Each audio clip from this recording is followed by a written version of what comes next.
ਸਤਿ ਸ਼੍ਰੀ ਅਕਾਲ ਜੀ, ਮੈਂ ਹਾਂ ਹਰਜੋਤ ਕੌਰ ਤੇ ਪ੍ਰੋਗਰਾਮ ਖਬਰ ਪੜਤਾਲ ਲੈ ਕੇ ਹਾਜ਼ਰ ਹਾਂ ਜੀ। ਸੋ ਪੰਜਾਬ ਅਤੇ ਦੇਸ਼ ਨਾਲ ਜੁੜੀਆਂ ਖਾਸ ਖਬਰਾਂ ਤੇ ਹਰ ਵਾਰ ਦੀ ਤਰ੍ਹਾਂ ਚਰਚਾ ਕਰਾਂਗੇ ਤੇ ਹਰ ਵਾਰ ਦੀ ਤਰ੍ਹਾਂ ਹੀ ਚਰਚਾ ਕਰਨ ਲਈ ਸਾਡੇ ਨਾਲ ਪ੍ਰੋਗਰਾਮ ਵਿੱਚ ਜੁੜੇ ਹੋਏ ਨੇ ਸੀਨੀਅਰ ਪੱਤਰਕਾਰ ਸੁਰਿੰਦਰ ਡੱਲਾ ਜੀ। ਬਹੁਤ-ਬਹੁਤ ਸਵਾਗਤ ਹੈ ਡੱਲਾ ਜੀ, ਸਤਿ ਸ਼੍ਰੀ ਅਕਾਲ। ਸਤਿ ਸ਼੍ਰੀ ਅਕਾਲ ਜੀ, ਬਹੁਤ-ਬਹੁਤ ਧੰਨਵਾਦ ਤੁਹਾਡਾ ਵੀ ਔਰ ਦੁਨੀਆ ਭਰ ਦੇ ਪੰਜਾਬੀਆਂ ਦਾ। जी बिल्कुल। सो अगर खास खबरों की गल करिए तो ਅਸੀਂ ਜਿਵੇਂ ਦੇਖ ਰਹੇ ਹਾਂ ਕਿ ਚਾਹੇ ਪੰਜਾਬ ਸਰਕਾਰ ਹੈ ਚਾਹੇ ਕੇਂਦਰ ਦੀ ਸਰਕਾਰ ਹੈ, ਆਉਣ ਵਾਲੀਆਂ ਚੋਣਾਂ ਨੂੰ ਵੇਖਦੇ ਹੋਏ ਨੌਕਰੀਆਂ ਦੀ ਭਰਮਾਰ ਜ਼ਰੂਰ ਦਿਖ ਰਹੀ ਹੈ ਨੌਜਵਾਨਾਂ ਲਈ। ਉਸ ਦੇ ਉੱਪਰ ਆਪਾਂ ਵਿਸਥਾਰ ਵਿੱਚ ਜਾਣਕਾਰੀ ਦਰਸ਼ਕਾਂ ਨਾਲ ਸਾਂਝੀ ਕਰਾਂਗੇ।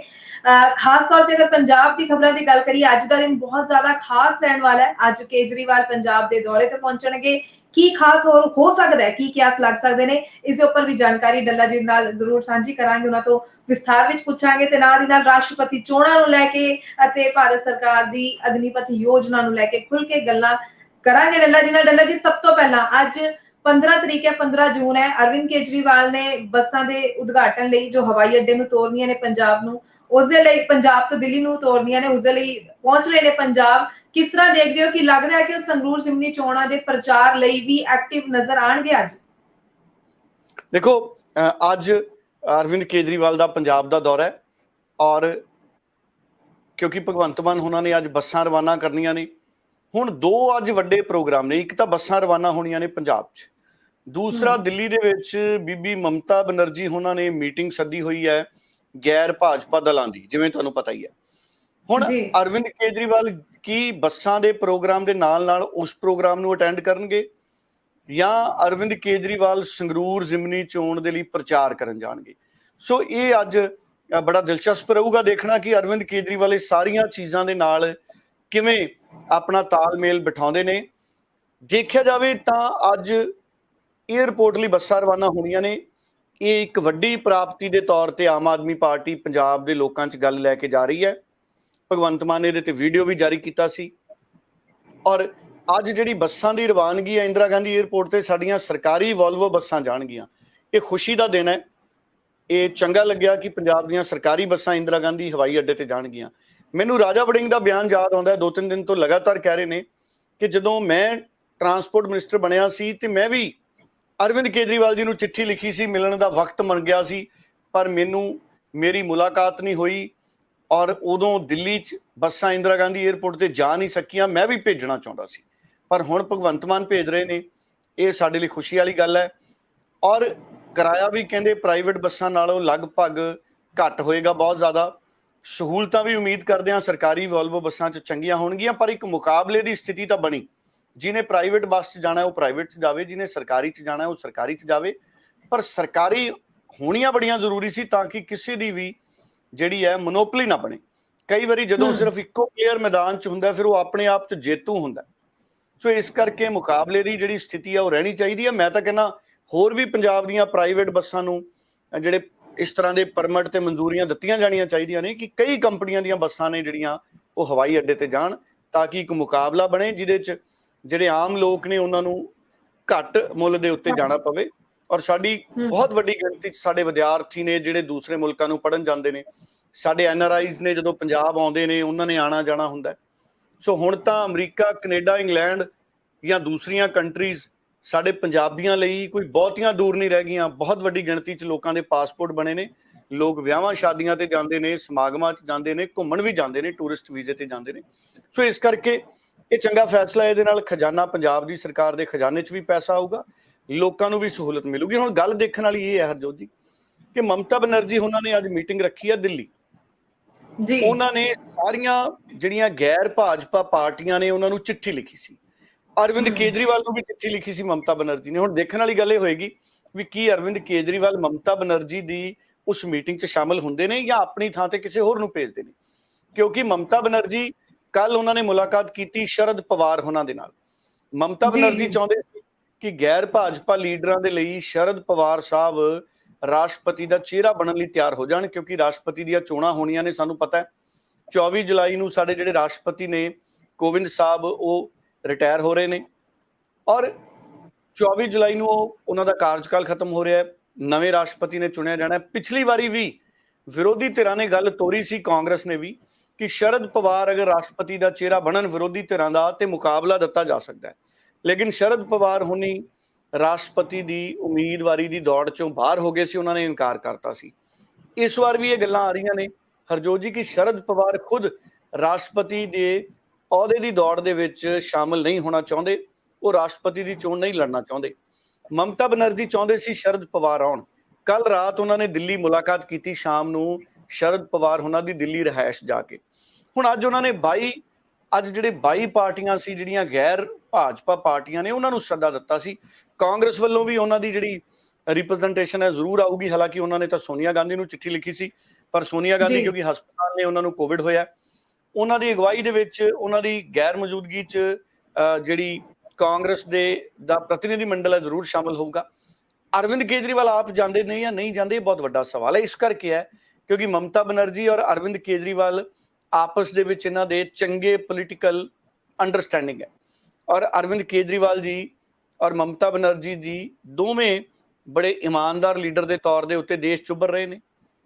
ਹਾਂ, ਇਹ ਗੱਲ ਹੈ, ਆਮ ਆਦਮੀ ਪਾਰਟੀ ਦੀ ਸਰਕਾਰ ਹੁਣ 2 ਥਾਂ ਤੇ ਹੋਗੀ। ਪਹਿਲਾਂ ਇੱਕ ਥਾਂ ਤੇ ਸੀ, ਮਮਤਾ ਬਨਰਜੀ ਉਹਨਾਂ ਦੀ ਇੱਕੋ ਹੀ ਸਰਕਾਰ ਹੈ ਹਜੇ ਪੱਛਮੀ ਬੰਗਾਲ 'ਚ, ਪਰ ਮਮਤਾ ਬਨਰਜੀ ਦਾ ਕੱਦ ਕਿਸੇ ਵੀ ਪਾਸਿਓਂ ਅਰਵਿੰਦ ਕੇਜਰੀਵਾਲ ਤੋਂ ਛੋਟਾ ਨਹੀਂ ਬਲਕਿ ਵੱਡਾ ਹੀ ਹੈ, ਕਿਉਂਕਿ ਉਹਨਾਂ ਕੋਲੇ ਬਹੁਤ ਵੱਡਾ ਸੂਬਾ ਹੈ ਔਰ ਉਹਨਾਂ ਨੇ ਵੀ ਪ੍ਰਧਾਨ ਮੰਤਰੀ ਨਰਿੰਦਰ ਮੋਦੀ ਦੀ ਅਗਵਾਈ ਵਾਲੀ ਬੀਜੇਪੀ ਨੂੰ ਹਰਾਇਆ।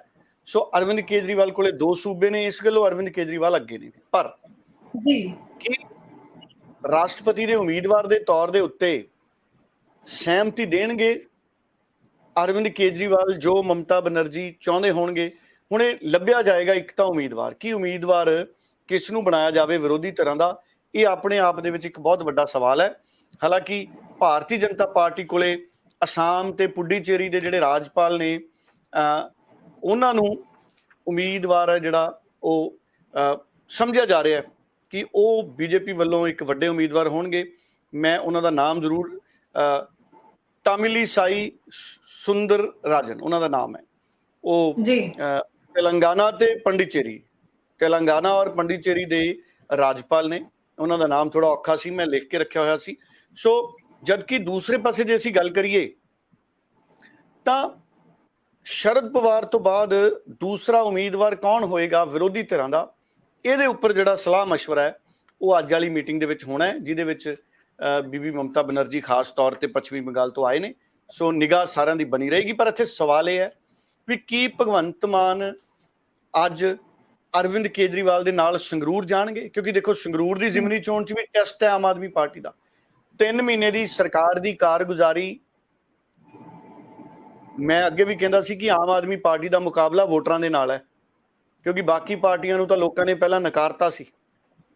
ਆਮ ਆਦਮੀ ਪਾਰਟੀ ਦਾ ਮੁਕਾਬਲਾ ਵੋਟਰਾਂ ਦੇ ਨਾਲ ਹੈ ਜ਼ਿਆਦਾ। ਕੀ ਵੋਟਰ ਇਸ 3 ਮਹੀਨੇ ਦੀ ਕਾਰਗੁਜ਼ਾਰੀ ਤੋਂ ਸੰਤੁਸ਼ਟ ਹੈ? ਕਿ ਮੁਫਤ ਬਿਜਲੀ ਦੀ ਸਹੂਲਤ ਜਿਸ ਤਰ੍ਹਾਂ ਦਿੱਤੀ ਗਈ ਹੈ ਉਹਦੇ ਤੋਂ ਸੰਤੁਸ਼ਟ ਹੈ? ਕਿ ਪੈਨਸ਼ਨਾਂ ਮਿਲਣ ਲੱਗ ਗਈਆਂ? ਕਿ 1000 ਰੁਪਏ ਖਾਤੇ 'ਚ ਉਹਨਾਂ ਨੂੰ ਭਰੋਸਾ ਹੋ ਗਿਆ ਕਦੋਂ ਆਊਗਾ? ਕਿ ਬਿਜਲੀ ਦੇ ਕੱਟਾਂ ਤੋਂ ਛੁਟਕਾਰਾ ਮਿਲ ਗਿਆ? ਕਿ ਬਿਜਲੀ ਸਮਝੌਤੇ ਜਿਹੜੇ ਸੀ ਉਹ ਗੈਰ ਕਾਨੂੰਨੀ ਸੀ, ਉਹ ਰੱਦ ਕਰਤੇ? ਕਿ ਬਿਜਲੀ ਕੰਪਨੀਆਂ ਤੇ ਜੁਰਮਾਨੇ ਲਾਤੇ? ਸੋ ਬਹੁਤ ਸਾਰੇ ਵਾਅਦੇ ਸੀ ਜਿਹੜੇ ਆਮ ਆਦਮੀ ਪਾਰਟੀ ਨੇ ਕੀਤੇ ਸੀ ਵੀ ਅਸੀਂ ਆਉਂਦੇ ਹੀ ਪੂਰੇ ਕਰ ਦਿਆਂਗੇ। ਕੀ ਉਸ ਦਿਸ਼ਾ 'ਚ ਕੋਈ ਕੰਮ ਹੋਇਆ? ਹਾਂ, ਠੀਕ ਹੈ, ਕਰਪਸ਼ਨ ਦੇ ਮਾਮਲੇ 'ਚ ਕੰਮ ਕੀਤਾ। ਕਾਂਗਰਸ ਦੇ ਹੁਣ ਵੀ ਕਈ ਮੰਤਰੀ ਨੇ ਜਿਹੜੇ ਉਹ ਮੌਜੂਦਾ ਵਿਜੀਲੈਂਸ ਤੋਂ ਘਬਰਾਏ ਹੋਏ ਨੇ। ਉਹ ਕਰਪਸ਼ਨ ਦੇ ਖਿਲਾਫ ਜਿਹੜੀ ਮੁਹਿੰਮ ਹੈ ਉਹ ਠੀਕ ਹੈ। ਜਿਹੜੀਆਂ ਅੱਜ ਬੱਸਾਂ ਸ਼ੁਰੂ ਹੋਣੀਆਂ ਨੇ ਇਹ ਵੀ ਚੰਗੀਆਂ ਨੇ, ਪਰ ਲੋਕਾਂ ਨਾਲ ਜੁੜੇ ਕਈ ਅਜਿਹੇ ਮਸਲੇ ਨੇ ਜਿਹੜੇ ਲੋਕ ਪਹਿਲ ਦੇ ਆਧਾਰ ਤੇ ਉਹਨਾਂ ਦਾ ਹੱਲ ਚਾਹੁੰਦੇ ਸੀ, ਉਸ ਪਾਸੇ ਕੀ ਸਰਕਾਰ ਨੇ ਡਿਲੀਵਰ ਕਰਤਾ? ਇਹ ਜਿਹੜੇ ਵੋਟਰ ਨੇ ਹੁਣ ਤੈਅ ਕਰਕੇ ਦੱਸਣਗੇ ਜਦੋਂ 23 ਜੂਨ ਨੂੰ ਵੋਟਾਂ ਪੈਣਗੀਆਂ। ਇਸ ਕਰਕੇ ਮੈਂ ਕਹਿ ਰਿਹਾ ਵੀ ਕੀ ਹੁਣ ਅਰਵਿੰਦ ਕੇਜਰੀਵਾਲ ਸੰਗਰੂਰ ਜਾਣਗੇ? ਕਿਉਂਕਿ ਭਗਵੰਤ ਮਾਨ ਵੀ ਜ਼ਿਆਦਾ ਪ੍ਰਚਾਰ ਨਹੀਂ ਕਰ ਪਾ ਰਹੇ ਸੰਗਰੂਰ 'ਚ। ਉਹਨਾਂ ਦੇ ਮੰਤਰੀ ਜ਼ਰੂਰ ਕੰਮ ਕਰ ਰਹੇ ਨੇ। ਕਈ ਥਾਂ ਤੇ ਆਮ ਆਦਮੀ ਪਾਰਟੀ ਦੇ ਜਿਹੜੇ ਲੀਡਰ ਜਾਂ ਵਿਧਾਇਕ ਨੇ ਉਹਨਾਂ ਨੂੰ ਲੋਕ ਤਿੱਖੇ ਸਵਾਲ ਕਰ ਰਹੇ ਨੇ ਕਿ ਤੁਸੀਂ ਵੱਡੇ ਵੱਡੇ ਵਾਅਦੇ ਕੀਤੇ ਸੀ ਤੇ ਉਹਨਾਂ ਦੇ ਵਿੱਚੋਂ ਕਈ ਚੀਜ਼ਾਂ ਦਾ ਸਾਨੂੰ ਜਵਾਬ ਨਹੀਂ ਮਿਲ ਰਿਹਾ।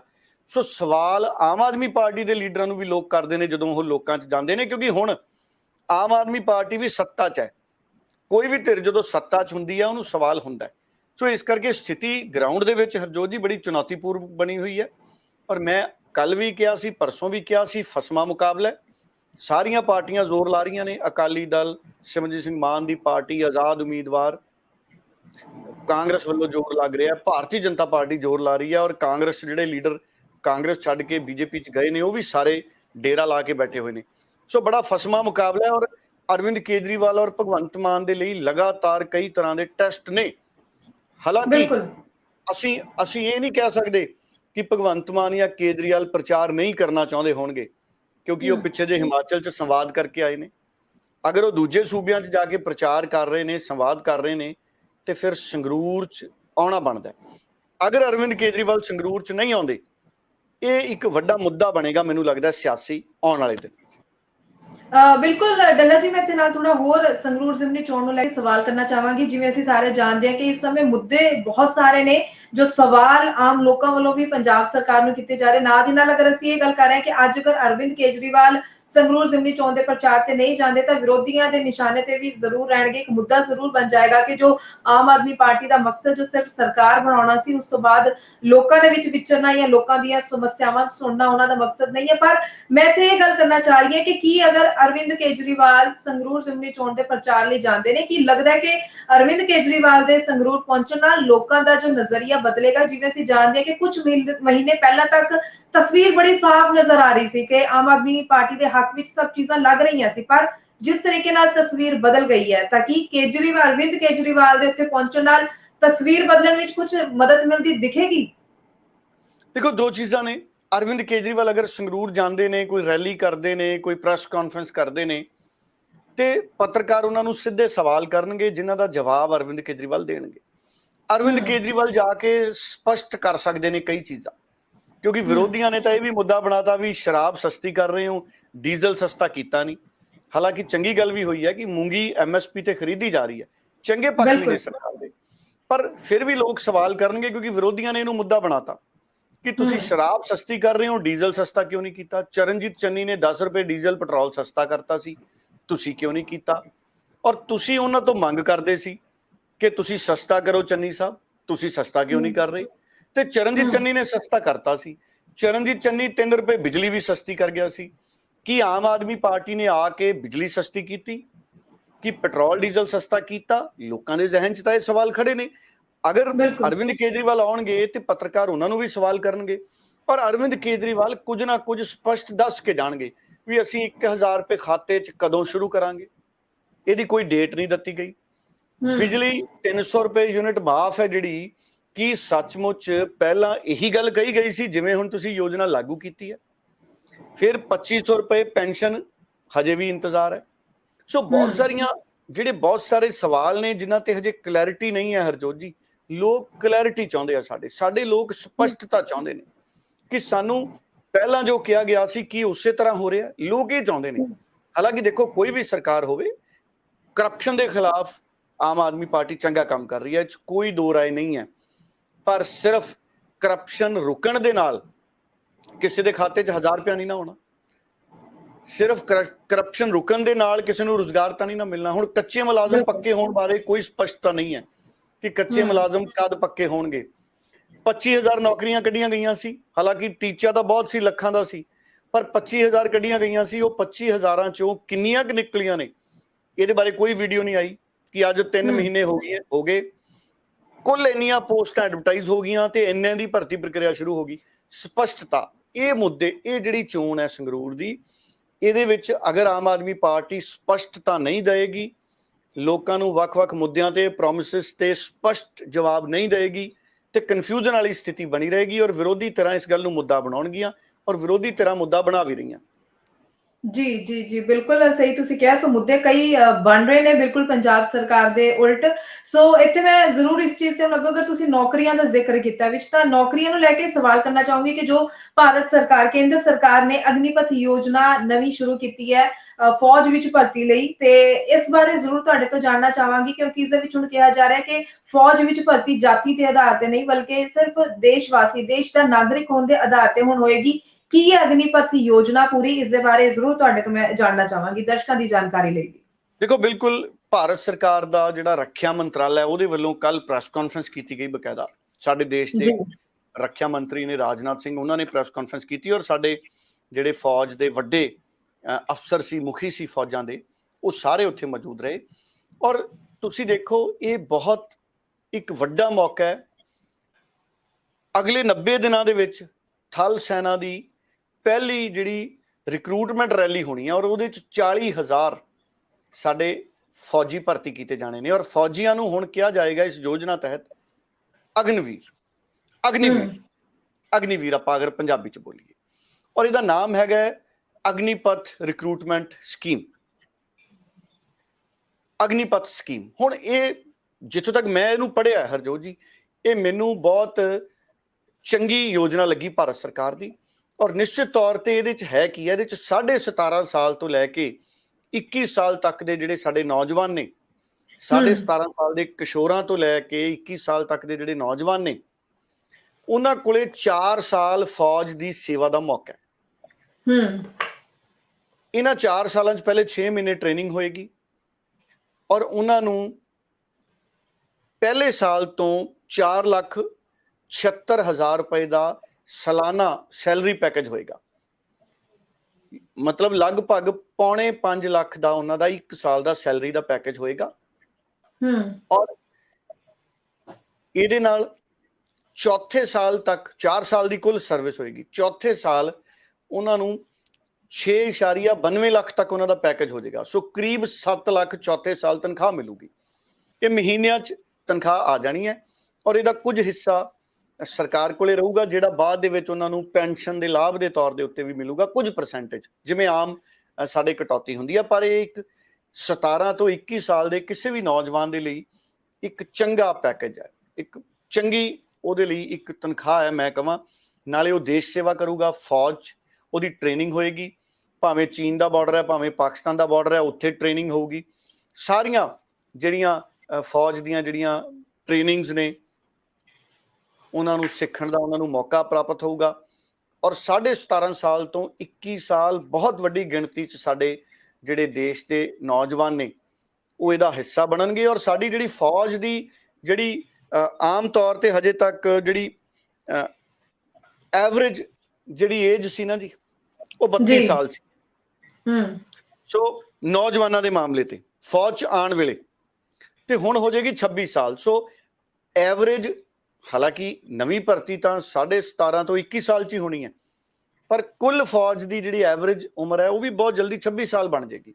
ਸੋ ਸਾਡੀ ਜਿਹੜੀ ਫੋਰਸ ਹੈ ਉਹ ਬਹੁਤ ਨੌਜਵਾਨ ਬਣੇਗੀ, ਔਰ ਇਹਦੇ ਨਾਲ ਨੌਜਵਾਨਾਂ ਨੂੰ ਕਿਸ਼ੋਰ ਅਵਸਥਾ ਪਾਰ ਕਰਦੇ ਹੀ ਦੇਸ਼ ਸੇਵਾ ਦੇ ਵਿੱਚ ਆਪਣਾ ਯੋਗਦਾਨ ਪਾਉਣ ਦਾ ਮੌਕਾ ਮਿਲੇਗਾ। ਔਰ 4 ਸਾਲ ਬਾਅਦ ਜਦੋਂ ਇਹਨਾਂ ਨੇ ਰਿਟਾਇਰ ਹੋਣਾ, ਇਹਨਾਂ ਚੋਂ 25% ਨੇ ਜਿਹੜੇ ਉਹ ਅੱਗੇ ਵਧਣਗੇ, ਔਰ 75% ਨੇ ਜਿਹੜੇ ਉਹ ਇੱਕ ਤਰੀਕੇ ਨਾਲ ਉਹਨਾਂ ਦਾ 4 ਸਾਲ ਦਾ ਜਿਹੜਾ ਸਰਵਿਸ ਟਰਮ ਹੈ ਉਹ ਸਮਾਪਤ ਹੋਏਗੀ। ਔਰ ਜਿਹੜੇ 75% ਨੇ ਉਹਨਾਂ ਨੂੰ ਲਗਭਗ 12.5 ਲੱਖ 11,70,000 ਰੁਪਏ ਦੀ ਉਹਨਾਂ ਨੂੰ ਰਿਟਾਇਰਮੈਂਟ ਦੇ ਤਹਿਤ 4 ਸਾਲਾਂ ਬਾਅਦ ਰਾਸ਼ੀ ਮਿਲੇਗੀ। ਸੋ ਤੁਸੀਂ 21 ਸਾਲ 'ਚ ਸਾਡਾ ਵਿਦਿਆਰਥੀ ਅਗਰ ਕੋਈ ਸੇਵਾ ਕਰਕੇ ਬਾਹਰ ਆਏਗਾ ਫੌਜ 'ਚ ਅਗਨੀਵੀਰ, ਤੇ ਉਹ 12.5 ਲੱਖ ਰੁਪਇਆ ਨਾਲ ਲੈ ਕੇ ਆਏਗਾ। ਔਰ 21 ਸਾਲ ਤੋਂ ਬਾਅਦ ਉਹਦੇ ਕੋਲੇ 4 ਸਾਲ ਦਾ ਐਕਸਪੀਰੀਅੰਸ ਹੋਏਗਾ, ਉਹ ਸਕਿਲਡ ਹੋਏਗਾ, ਟ੍ਰੇਨਡ ਹੋਏਗਾ, ਭਾਵੇਂ ਉਹ ਸਿਕਿਉਰਿਟੀ ਸਰਵਿਸਿਜ਼ ਵਾਲੇ ਪਾਸੇ ਚਲਾ ਜਾਵੇ, ਭਾਵੇਂ ਉਹ 21 ਸਾਲ ਦਾ ਸਾਡਾ ਟੈਲੈਂਟ, ਭਾਵੇਂ ਉਹ ਹੋਰ ਪੜ੍ਹਾਈ ਕਰੇ, ਕਿਸੇ ਪ੍ਰਾਈਵੇਟ ਕੰਪਨੀ ਜੁਆਇਨ ਕਰੇ, ਉਹਦੇ ਕੋਲੇ ਜ਼ਿੰਦਗੀ 'ਚ ਬਹੁਤ ਆਪਸ਼ਨਸ ਨੇ, ਚਾਹੇ ਖੇਡਾਂ ਵਾਲੇ ਪਾਸੇ ਆਵੇ। ਔਰ ਉਹਦੇ ਕੋਲੇ 12 ਲੱਖ ਰੁਪਇਆ 21 ਸਾਲ ਦੀ ਉਮਰ ਤੋਂ ਬਾਅਦ ਹੋਏਗਾ, ਜਿਹੜਾ ਆਮ ਤੌਰ ਤੇ ਸਾਡੇ ਕੋਲੇ ਨਹੀਂ ਹੁੰਦਾ। ਮੇਰੇ ਕੋਲੇ 12 ਲੱਖ ਹੈ, ਮੈਨੂੰ ਲੱਗਦਾ 35 40 ਸਾਲ ਤੋਂ ਬਾਅਦ ਹੀ ਕਿਤੇ ਇਕੱਠਾ ਹੋਇਆ ਹੋਣਾ ਜੀ, ਕਿੱਥੇ ਹੁੰਦਾ ਇੰਨੀ ਛੇਤੀ, ਕਦੀ ਹਿਸਾਬ ਲਾਵਾਂਗੇ ਬਹਿ ਕੇ। ਪਰ 21 ਸਾਲ ਇੱਕ ਬੜੀ ਚੰਗੀ ਉਮਰ ਹੈ, 21 ਸਾਲ ਇੱਕ ਬੜੀ ਚੰਗੀ ਉਮਰ ਹੈ, ਜਿਹਦੇ 'ਚ 12 ਲੱਖ ਰੁਪਏ ਇੱਕ ਰਾਸ਼ੀ ਦੇ ਤੌਰ ਦੇ ਉੱਤੇ ਨਾਲ ਮਿਲੇਗਾ, ਔਰ ਅਪਾਰ ਸੰਭਾਵਨਾਵਾਂ ਬਣਨਗੀਆਂ। ਔਰ ਜਿਵੇਂ ਤੁਸੀਂ ਪਹਿਲਾਂ ਸਵਾਲ ਕੀਤਾ ਸੀ, ਇੱਕ ਬਹੁਤ ਵੱਡਾ ਫੈਸਲਾ ਹੁਣ ਜਿਹੜੀ ਭਰਤੀ ਹੋਣੀ ਹੈ ਨਾ ਜੀ, ਉਹ ਕਿਸੇ ਰੈਜੀਮੈਂਟ ਦੇ, ਕਿਉਂਕਿ ਰੈਜੀਮੈਂਟ ਜਿਹੜੇ ਸਾਡੇ ਸੀਗੇ ਉਹ ਜਾਤੀਆਂ, ਧਰਮ, ਖਿੱਤਿਆਂ ਤੇ ਵੰਡੀਆਂ ਹੋਈਆਂ ਸੀ। ਮੈਂ ਕੁਝ ਨਾਮ ਵੀ ਲੈ ਲੈਣਾ, ਜਿਵੇਂ ਸਾਡੇ ਹੁੰਦਾ ਸੀ ਜਾਟ ਰੈਜੀਮੈਂਟ, ਇਨਫੈਂਟਰੀ ਰੈਜੀਮੈਂਟ ਅੰਗਰੇਜ਼ਾਂ ਦੇ ਸਮੇਂ ਤੋਂ ਚੱਲੀ ਆ ਰਹੀ ਸੀ, ਜਾਟ ਰੈਜੀਮੈਂਟ, ਰਾਜਪੂਤ, ਗੋਰਖਾ, ਡੋਗਰਾ, ਕੁਮਾਊਂ, ਗੜਵਾਲ, ਬਿਹਾਰ, ਨਾਗਾ, ਜੰਮੂ ਕਸ਼ਮੀਰ ਲਾਈਟ ਇਨਫੈਂਟਰੀ, ਇਸੇ ਤਰ੍ਹਾਂ ਜੰਮੂ ਕਸ਼ਮੀਰ ਰਾਈਫਲਸ। ਸੋ ਹੁਣ ਇਹ ਸਾਰੇ ਰੈਜੀਮੈਂਟ ਸੀ ਜਿਹੜੇ ਪੁਰਾਣੇ ਕਿਤੇ ਨਾ ਕਿਤੇ ਧਰਮ, ਜਾਤੀ, ਖੇਤਰ ਇਹਦੇ ਆਧਾਰ ਦੇ ਉੱਤੇ, ਹੁਣ ਸਿਰਫ ਭਾਰਤੀ ਹੋਣ ਦੇ ਨਾਤੇ ਫੌਜ 'ਚ ਭਰਤੀ ਹੋਇਆ ਕਰੇਗੀ ਕਿ ਅਸੀਂ ਇੰਡੀਅਨ ਆ, ਅਸੀਂ ਭਾਰਤੀ। ਸੋ ਦੇਸ਼ ਦੇ ਨਾਗਰਿਕ ਦੇ ਤੌਰ ਦੇ ਉੱਤੇ ਭਾਵੇਂ ਅਸੀਂ ਪੰਜਾਬੀ ਹੋਈਏ, ਭਾਵੇਂ ਗੁਜਰਾਤੀ, ਅਸੀਂ ਸਾਰਿਆਂ ਕੋਲੇ, ਸਾਡੇ ਕੋਲੇ ਪਾਸਪੋਰਟ ਤਾਂ ਭਾਰਤ ਦਾ ਹੀ ਹੈ ਨਾ, ਇੰਡੀਅਨ ਪਾਸਪੋਰਟ ਹੈ। ਸੋ ਅਸੀਂ ਦੇਸ਼ ਦੀ ਨਾਗਰਿਕਤਾ ਦੇ ਆਧਾਰ ਦੇ ਉੱਤੇ ਫੌਜ ਦੇ ਵਿੱਚ ਹੁਣ ਸ਼ਾਮਲ ਹੋ ਸਕਾਂਗੇ। ਸੋ ਇਹ ਜਿਹੜਾ ਹੈਗਾ ਨਵਾਂ ਬਦਲਾਅ ਹੈ। ਔਰ ਹੁਣ ਤੋਂ 90 ਦਿਨਾਂ ਦੇ ਵਿੱਚ ਹਰਜੋਤ ਜੀ ਪਹਿਲੀ ਰਿਕਰੂਟਮੈਂਟ ਰੈਲੀ ਹੋਣੀ ਹੈ ਔਰ ਇਹਦੇ ਚ 40,000 ਅਗਨੀਵੀਰਾਂ ਦੀ ਭਰਤੀ ਕੀਤੀ ਜਾਣੀ ਹੈ। ਔਰ ਜਿਹੜੇ ਇਹ ਮੈਨੂੰ ਲੱਗਦਾ ਇੱਕ ਬਹੁਤ ਵੱਡਾ ਫਿਗਰ ਹੈ। ਥਲ ਸੈਨਾ ਚ ਇਹ 40,000 ਭਰਤੀ ਹੋਣੇ ਨੇ। ਇਸੇ ਤਰ੍ਹਾਂ 3500 ਅਗਨੀਵੀਰ ਨੌ ਸੈਨਾ ਦੇ ਲਈ ਔਰ 3500 ਵਾਯੂ ਸੈਨਾ ਔਰ 3000 ਨੌ ਸੈਨਾ ਦੇ ਲਈ, ਉਹਨਾਂ ਦੀ ਵੀ ਜਲਦੀ ਭਰਤੀ ਹੋਏਗੀ। ਸੋ ਇਹ ਪੂਰੀ ਭਰਤੀ ਨਾਲ ਜੁੜੀ ਹੋਈ ਜਾਣਕਾਰੀ ਸੀ, ਜਿਹੜੀ ਮੈਨੂੰ ਲੱਗਦਾ ਹੈ ਕਿ ਬਹੁਤ ਚੰਗੀ ਜਾਣਕਾਰੀ ਹੈ। ਬਿਲਕੁਲ ਬਿਲਕੁਲ। ਇਹਦੇ ਚ ਸਾਡੀਆਂ ਜਿਹੜੀਆਂ ਬੱਚੀਆਂ ਨੇ 17 17.5 ਤੋਂ 21 ਸਾਲ ਦੀਆਂ ਸਾਡੀਆਂ ਛੋਟੀਆਂ ਭੈਣਾਂ, ਉਹ ਵੀ ਇਹਦਾ ਹਿੱਸਾ ਬਣ ਸਕਦੀਆਂ ਨੇ, ਉਹ ਵੀ ਸ਼ਮੂਲੀਅਤ ਕਰ ਸਕਦੀਆਂ ਨੇ। ਸਿਰਫ ਬॉयਜ਼ ਨਹੀਂ, ਗਰਲਜ਼ ਵੀ ਉੱਥੇ ਐਲੀਜੀਬਲ ਨੇ। ਜੀ ਬਿਲਕੁਲ, ਤੁਸੀਂ ਸਹੀ ਕਿਹਾ। ਔਰ ਨਾਲ ਦੇ ਨਾਲ ਇੱਕ ਹੋਰ ਅਗਰ ਨਾਲ ਜੁੜਦੀ ਹੀ ਗੱਲ ਕਰ ਲਈਏ, ਅਗਰ ਆਪਾਂ ਨੌਕਰੀਆਂ ਦੀ ਗੱਲ ਕਰ ਰਹੇ ਹਾਂ ਕਿ ਮੋਦੀ ਸਰਕਾਰ ਨੇ ਵੀ ਜੋ ਹੈ ਨਵਾਂ ਫੈਸਲਾ ਲਿਆ ਕਿ ਅਗਲੇ 1.5 ਸਾਲਾਂ ਵਿੱਚ 10 ਲੱਖ ਭਰਤੀਆਂ ਕੀਤੀਆਂ ਜਾਣਗੀਆਂ। ਕੀ ਅਸੀਂ ਇਹ ਆਉਣ ਵਾਲੀਆਂ ਚੋਣਾਂ ਦਾ ਅਸਰ ਕਹੀਏ ਕਿ ਚਾਹੇ ਆਪਾਂ ਕੇਂਦਰ ਸਰਕਾਰ ਦੀ ਗੱਲ ਕਰ ਲਈਏ, ਚਾਹੇ ਅਸੀਂ ਪੰਜਾਬ ਦੇ ਵਿੱਚ ਪੰਜਾਬ ਸਰਕਾਰ ਦੀ ਗੱਲ ਕਰ ਲਈਏ, ਜਦੋਂ ਵੀ ਚੋਣਾਂ ਨੇੜੇ ਆਉਣ ਲੱਗਦੀਆਂ ਨੇ ਤਾਂ ਇੱਕਦਮ ਭਰਤੀਆਂ ਖੁੱਲਣ ਲੱਗ ਜਾਂਦੀਆਂ ਨੇ, ਨੌਜਵਾਨਾਂ ਦੇ ਲਈ ਮੌਕੇ ਦਿਖਣੇ ਸ਼ੁਰੂ ਹੋ ਜਾਂਦੇ ਨੇ। ਤੇ ਇਸ ਦੇ ਬਾਰੇ ਕਿਵੇਂ ਕਹੋਗੇ ਕਿ ਅਗਲੇ 1.5 ਸਾਲਾਂ ਵਿੱਚ 10 ਲੱਖ ਭਰਤੀਆਂ ਕੇਂਦਰ ਸਰਕਾਰ ਕਰਨ ਜਾ ਰਹੀ ਹੈ? ਦੇਖੋ 10 ਲੱਖ ਭਰਤੀਆਂ 1.5 ਸਾਲਾਂ ਚ ਹੋ ਜਾਣ, ਪਹਿਲੀ ਤਾਂ ਵੱਡੀ ਗੱਲ ਇਹ ਹੁੰਦੀ ਹੈ ਕਿਉਂਕਿ ਸਰਕਾਰਾਂ ਐਲਾਨ ਬਹੁਤ ਵੱਡੇ ਕਰਦੀਆਂ ਨੇ। ਜਿੱਥੋਂ ਤੱਕ ਫੌਜ ਵਾਲੀ ਗੱਲ ਹੈ, ਕਿਉਂਕਿ ਫੌਜ ਸਾਡੀ ਬਹੁਤ ਇੱਕ ਡਿਸਪਲਿਨਡ ਫੋਰਸ ਹੈ। ਜਿਹੜੀ ਫੌਜ ਜਿਹੜੀ ਗੱਲ ਕਹਿੰਦੀ ਹੈ, ਸਾਡੇ ਮੁਲਕ ਚੋਂ ਗੱਲ ਪਿਛਲੇ ਸਮਿਆਂ ਚ ਫੌਜ ਵੱਲੋਂ ਲਗਭਗ ਪੂਰੀ ਕੀਤੀ ਗਈ ਹੈ। ਸੋ ਮੈਂ ਤਾਂ ਫੌਜ ਦੀ ਜਿਹੜਾ ਐਕੂਰੇਸੀ ਲੈਵਲ ਹੈ ਜਾਂ ਉਹਨਾਂ ਦਾ ਅਗਰ ਅਸੀਂ ਉਹਨਾਂ ਦਾ ਸਕਸੈਸ ਰੇਟ ਕੱਢੀਏ ਤਾਂ ਫੌਜ ਦਾ ਸਕਸੈਸ ਰੇਟ ਮੈਂ 100% ਮੰਨਦਾ। ਹੁਣ ਜਿੱਥੋਂ ਗੱਲ ਰਹੀ ਸਾਡੀ ਸਰਕਾਰਾਂ ਦੀ, ਕਿਉਂਕਿ ਸਰਕਾਰਾਂ ਦੇ ਵਿੱਚ ਬਹੁਤ ਤਰ੍ਹਾਂ ਦੇ ਮਹਿਕਮੇ ਨੇ, ਬਹੁਤ ਤਰ੍ਹਾਂ ਦੀਆਂ ਮਿਨਿਸਟਰੀਜ਼ ਇਨਵੋਲਵ ਨੇ ਇੱਕ ਮਹਿਕਮੇ ਦੇ ਵਿੱਚ। ਜੇ ਮੋਦੀ ਸਾਹਿਬ ਨੇ 10 ਲੱਖ ਕਹੇ ਨੇ ਤੇ ਦੇਖੋ ਦੇਸ਼ ਦੇ ਹਿਸਾਬ ਦੇ ਨਾਲ 10 ਲੱਖ ਜ਼ਿਆਦਾ ਨਹੀਂ। ਸਾਡੇ ਜਿਹੜੇ ਸਾਰੇ ਸੂਬੇ ਨੇ, ਅਗਰ ਅਸੀਂ ਉਹਨਾਂ ਦੇ 10 ਲੱਖ ਨੂੰ ਤਕਸੀਮ ਕਰ ਦਈਏ ਤੇ ਕੋਈ ਬਹੁਤ ਜ਼ਿਆਦਾ ਨਹੀਂ। ਹੁਣ ਭਗਵੰਤ ਮਾਨ ਸਾਹਿਬ ਨੇ ਪੰਜਾਬ 'ਚ ਹਜੇ 25,000 ਐਲਾਨ ਕੀਤੀਆਂ ਨੇ। ਇਹਨਾਂ ਨੇ ਤਾਂ ਕਿਹਾ ਸੀ ਵੀ ਕਾਰਡ ਸਾਂਭ ਲਓ, ਕੈਪਟਨ ਅਮਰਿੰਦਰ ਵਾਲੇ ਪਰਚੀਆਂ ਸਾਂਭ ਲਓ, ਲੱਖਾਂ 'ਚ ਨੌਕਰੀਆਂ ਦੇਵਾਂਗੇ, ਪਰ ਉਹ 5 ਸਾਲਾਂ 'ਚ ਦੇਣੀਆਂ। ਪਰ ਹਜੇ 25,000 ਦਾ ਜਿਹੜਾ ਕੰਮ ਹੈ ਉਹ ਸ਼ੁਰੂ ਹੋਇਆ। ਬਾਕੀ ਦਾ ਕੰਮ ਸਵਾਲ ਜਦੋਂ ਇਹ 25,000 ਭਰਤੀ ਹੋ ਜਾਣਗੇ ਫੇਰ ਸ਼ੁਰੂ ਹੋਣਾ। ਪਰ ਮੈਨੂੰ ਲੱਗਦਾ 2024 ਦੀਆਂ ਪਾਰਲੀਮੈਂਟ ਦੀਆਂ ਚੋਣਾਂ ਤੋਂ ਬਾਅਦ ਇਹ ਮੁਕਾਬਲਾ ਹੋਊਗਾ ਕਿ ਮੋਦੀ ਸਾਹਿਬ ਨੇ 10 ਲੱਖ ਕਹੀਆਂ ਸੀ, ਉਹ ਕਿੰਨੀਆਂ ਭਰ ਗਏ 10 ਲੱਖ 'ਚ, ਤੇ ਭਗਵੰਤ ਮਾਨ ਜੀ ਨੇ ਸਰਕਾਰ 'ਚ ਆਉਣ ਵੇਲੇ 25,000 ਕਿਹਾ ਸੀ, ਇਹ ਕਿੰਨੀਆਂ ਭਰ ਗਏ। ਇਹ ਮੁਕਾਬਲਾ ਹੋਊਗਾ 2024 'ਚ ਪੰਜਾਬ 'ਚ। ਭਗਵੰਤ ਮਾਨ ਜੀ ਨੇ 25,000 ਕਹੀਆਂ ਸੀ, ਇਹ ਕਿੰਨੀਆਂ ਕੁ ਭਰਦੇ ਨੇ। ਮੋਦੀ ਸਾਹਿਬ ਨੇ 10 ਲੱਖ ਕਹੀਆਂ ਸੀ, ਉਹ ਕਿੰਨੀਆਂ ਕੁ ਭਰਦੇ ਨੇ। ਦੇਖੋ ਕਿਉਂਕਿ ਸਰਕਾਰਾਂ ਇਸੇ ਕਰਕੇ ਚੁਣੀਆਂ ਜਾਂਦੀਆਂ ਨੇ ਕਿ ਇਹ ਨੌਕਰੀਆਂ ਦੇਣ, ਇਹ ਬੋਝ ਘਟਾਉਣ, ਇਹ ਸਾਨੂੰ ਅਮੀਰ ਬਣਾਉਣ, ਸਾਡੇ ਮੁਲਕ ਨੂੰ, ਸਾਡੇ ਲਈ ਸਾਧਨ ਪੈਦਾ ਕਰਨ, ਗਰੀਬਾਂ ਨੂੰ ਸਹੂਲਤਾਂ ਮਿਲਣ, ਖੇਤੀ ਕਿਸਾਨੀ ਦਾ ਵਿਕਾਸ ਹੋਵੇ, ਕਰਜ਼ਾ ਮੁਕਤੀ ਹੋਵੇ। ਸੋ ਇਸ ਕਰਕੇ ਇਹਦੇ 'ਚ ਕੋਈ ਦੋ ਰਾਏ ਨਹੀਂ ਹੈ ਕਿ ਜਦੋਂ ਚੋਣਾਂ ਨੇੜੇ ਆ ਜਾਂਦੀਆਂ, ਤੁਸੀਂ ਦੇਖੋ 2 ਸਾਲ ਰਹਿ ਗਏ, ਮੋਦੀ ਸਾਹਿਬ ਦੇ ਇਸ਼ਤਿਹਾਰ ਫੇਰ ਚੈਨਲਾਂ ਤੇ ਦਿਖਣ ਲੱਗ ਗਏ ਸਾਨੂੰ। ਕੁਝ ਸਮਾਂ ਪਹਿਲਾਂ ਤੱਕ ਸਾਨੂੰ ਅਰਵਿੰਦ ਕੇਜਰੀਵਾਲ ਜੀ ਦੇ ਵੀ ਇਸ਼ਤਿਹਾਰ ਖੂਬ ਦਿਖਦੇ ਸੀ, ਔਰ ਪੰਜਾਬ ਦੀਆਂ ਚੋਣਾਂ 'ਚ ਵੀ ਅਸੀਂ ਸਾਰੀਆਂ ਪੋਲੀਟੀਕਲ ਪਾਰਟੀਆਂ ਦੇ ਇਸ਼ਤਿਹਾਰ ਦੇਖੇ ਸੀ। ਸੋ ਪੋਲੀਟੀਕਲ ਪਾਰਟੀਆਂ ਕੋਲੇ ਪੈਸਾ ਹੁੰਦਾ ਭਾਈ ਚੰਗਾ ਹਰਜੋਤ ਜੀ, ਇਸ ਕਰਕੇ ਉਹ ਚੈਨਲਾਂ ਨੂੰ, ਅਖਬਾਰਾਂ ਨੂੰ, ਵੈਬਸਾਈਟਾਂ ਨੂੰ ਇਸ਼ਤਿਹਾਰ ਦਿੰਦੀਆਂ ਨੇ। ਸੋ ਉਹ ਇਸ਼ਤਿਹਾਰ ਨਾਲ ਆਪਣਾ ਪ੍ਰਚਾਰ ਕਰਦੀਆਂ ਨੇ। ਹੁਣ ਮੋਦੀ ਸਾਹਿਬ ਦਾ ਵੀ ਇਸ਼ਤਿਹਾਰਾਂ ਦਾ ਦੌਰ ਸ਼ੁਰੂ ਹੋ ਗਿਆ। ਬਾਕੀ ਜਿਹੜਾ 2 ਸਾਲ 'ਚ 10 ਲੱਖ ਨੌਕਰੀਆਂ ਨੇ, ਫੈਸਲਾ ਤਾਂ ਚੰਗਾ ਔਰ ਕੇਂਦਰ ਸਰਕਾਰ ਕੋਲੇ ਸਾਧਨ ਵੀ ਚੰਗੇ ਨੇ। ਸੋ ਅਗਰ ਕੇਂਦਰ ਸਰਕਾਰ 10 ਲੱਖ ਨੌਕਰੀਆਂ ਦੇ ਜਾਂਦੀ ਹੈ ਤੇ ਇਹ ਇੱਕ ਵੱਡੀ ਪ੍ਰਾਪਤੀ ਹੋਊਗੀ। ਪਰ ਮੁਲਕ 'ਚ ਸੰਭਾਵਨਾ ਹੈ ਨੌਕਰੀਆਂ ਦੀ, ਕਿਉਂਕਿ ਬਹੁਤ ਸਾਰੇ ਲੋਕ ਨੇ ਜਿਹੜੇ ਉਹ ਲਗਾਤਾਰ ਰਿਟਾਇਰ ਹੁੰਦੇ ਨੇ। ਸੋ ਇਹ ਵੀ ਜਿਹੜੀਆਂ 10 ਲੱਖ ਨੌਕਰੀਆਂ ਨੇ, ਇਹ ਪੰਜਾਬ ਦੀ ਤਰ੍ਹਾਂ ਹਰਜੋਤ ਜੀ ਵੱਖ-ਵੱਖ ਮਹਿਕਮਿਆਂ ਦੇ ਵਿੱਚੋਂ ਹੀ ਜਿਹੜੀਆਂ ਨੇ ਦੇਸ਼ ਦੇ ਵੱਖ-ਵੱਖ ਮਹਿਕਮਿਆਂ ਦੇ ਵਿੱਚ ਹੀ ਦਿੱਤੀਆਂ ਜਾਣਗੀਆਂ। ਜੀ ਬਿਲਕੁਲ ਸਹੀ ਕਿਹਾ ਤੁਸੀਂ ਡੱਲਾ ਜੀ। ਪਰ ਨਾਲ ਦੀ ਨਾਲ ਗੱਲ ਕਰਨਾ ਚਾਹਾਂਗੇ ਡਾਲਰ ਅਤੇ ਰੁਪਈਏ ਨੂੰ ਲੈ ਕੇ ਵੀ। ਡਾਲਰ ਜੋ ਹੈ ਹੋਰ ਤਕੜਾ ਹੁੰਦਾ ਜਾ ਰਿਹਾ ਹੈ, ਰੁਪਈਆ ਕਮਜ਼ੋਰ ਹੁੰਦਾ ਜਾ ਰਿਹਾ, ਕੀ ਕਾਰਨ ਨਜ਼ਰ ਆ ਰਹੇ ਨੇ? ਦੇਖੋ ਦੁਨੀਆ 'ਚ 2 ਚੀਜ਼ਾਂ ਤਕੜੀਆਂ ਹੋ ਰਹੀਆਂ ਨੇ, ਇੱਕ ਤਾਂ ਸਾਡੇ ਪ੍ਰਧਾਨ ਮੰਤਰੀ ਨਰਿੰਦਰ ਮੋਦੀ ਜੀ ਔਰ ਇੱਕ ਅਮਰੀਕਾ ਦਾ ਡਾਲਰ। ਤੇ ਸਾਡਾ ਰੁਪਈਆ ਥੋੜਾ ਜਿਹਾ ਕਮਜ਼ੋਰ ਹੋ ਰਿਹਾ, ਇਸ ਪਾਸੇ ਧਿਆਨ ਦੇਣ ਦੀ ਲੋੜ ਹੈ। ਰੁਪਈਏ ਨੂੰ ਉੱਪਰ ਚੱਕਣ ਦੇ ਲਈ ਭਾਰਤ ਸਰਕਾਰ ਨੂੰ ਹੋਰ ਉਪਰਾਲੇ ਕਰਨੇ ਚਾਹੀਦੇ ਨੇ। ਕਿਉਂਕਿ ਸਭ ਤੋਂ ਵੱਧ ਸਾਡੇ ਲਈ ਜ਼ਰੂਰੀ ਹੈ ਕਿ ਸਾਡੇ ਰੁਪਈਏ ਤੇ ਡਾਲਰ 'ਚ ਫਰਕ ਘਟੇ, ਸਾਡਾ ਰੁਪਈਆ ਤਕੜਾ ਹੋਵੇ। ਔਰ ਅੱਜ ਵੀ ਸਾਡਾ ਰੇਟ ਜਿਹੜਾ ਕੱਲ ਦਾ ਸੀ 78 ਸੀ, ਸਵੇਰੇ 177 78 77 78 ਇਸ ਤਰੀਕੇ ਨਾਲ ਡਾਲਰ ਹੈ ਜਿਹੜਾ ਚੱਲ ਰਿਹਾ। ਸਾਡੇ ਬਹੁਤ ਸਾਰੇ ਲੋਕ ਜਿਨ੍ਹਾਂ ਨੇ ਕੈਨੇਡਾ ਆਣਾ ਜਾਣਾ ਹੁੰਦਾ, ਉਹਨਾਂ ਨੂੰ ਬੜੀਆਂ ਦਿੱਕਤਾਂ ਦਾ ਸਾਹਮਣਾ ਕਰਨਾ ਪੈਂਦਾ, ਖਾਸ ਤੌਰ ਤੇ ਸਾਡੇ ਵਿਦਿਆਰਥੀ। ਹਰਜੋਤ ਜੀ, ਸਾਡੇ ਵਿਦਿਆਰਥੀਆਂ ਜਿਨ੍ਹਾਂ ਦੀਆਂ ਫੀਸਾਂ ਬਾਹਰ ਜਾਂਦੀਆਂ ਨੇ, ਸੋ ਜਦੋਂ ਡਾਲਰ ਵੱਧ ਜਾਂਦਾ, ਰੁਪਈਆ ਕਮਜ਼ੋਰ ਹੁੰਦਾ, ਤੇ ਸਾਡੇ ਵਿਦਿਆਰਥੀਆਂ ਨੂੰ ਜ਼ਿਆਦਾ ਪੈਸੇ ਫੀਸਾਂ ਦੇ ਰੂਪ ਦੇ ਵਿੱਚ ਅਦਾ ਕਰਨੇ ਪੈਂਦੇ ਨੇ। ਸੋ ਉਮੀਦ ਇਹੀ ਕਰਦੇ ਹਾਂ ਕਿ ਜਿਹੜਾ ਡਾਲਰ ਹੈ ਉਹ ਕਮਜ਼ੋਰ ਹੋਵੇ ਤੇ ਰੁਪਈਆ ਤਕੜਾ ਹੋਵੇ। ਭਾਵੇਂ ਡਾਲਰ ਕਮਜ਼ੋਰ ਹੋਣ ਦੇ ਨਾਲ ਜਿਹੜੇ ਸਾਡੇ ਪਰਿਵਾਰਕ ਮੈਂਬਰ ਬਾਹਰ ਗਏ ਨੇ ਕਮਾ ਕੇ, ਸਾਡੇ ਲਈ ਵੀ ਮਾੜਾ ਮੋਟਾ ਦਾਲ ਫੁਲਕੇ ਦੇ ਪੈਸੇ ਭੇਜਦੇ ਨੇ, ਜਾਂ ਬੱਚੇ ਜਿਹੜੇ ਬਾਹਰ ਗਏ ਨੇ ਉਹ ਮਿਹਨਤ ਕਰਕੇ ਕਮਾਉਂਦੇ ਨੇ, ਮਾਂ-ਬਾਪ ਨੇ ਕਰਜ਼ੇ ਲਏ ਹੁੰਦੇ ਨੇ, ਉਹਨਾਂ ਦਾ ਕਰਜ਼ਾ ਮਾੜਾ ਮੋਟਾ ਚੁਕਾਉਂਦੇ ਨੇ, ਮਦਦ ਕਰਦੇ ਨੇ, ਉਹਨਾਂ ਦੇ 4 ਪੈਸੇ ਜ਼ਿਆਦਾ ਜ਼ਰੂਰ ਆ ਜਾਂਦੇ ਨੇ ਇੱਥੇ। ਪਰ ਮੂਲ ਰੂਪ ਦੇ ਵਿੱਚ ਸਾਰੇ ਭਾਰਤੀ, ਦੁਨੀਆ 'ਚ ਬੈਠੇ ਭਾਰਤੀ ਵੀ ਚਾਹੁੰਦੇ ਨੇ ਕਿ ਰੁਪਈਆ ਮਜ਼ਬੂਤ ਹੋਵੇ ਔਰ ਉਹਦੇ ਨਾਲ ਭਾਰਤ ਦੀ ਅਰਥ ਵਿਵਸਥਾ ਜ਼ਿਆਦਾ ਤਕੜੀ ਹੋਏਗੀ।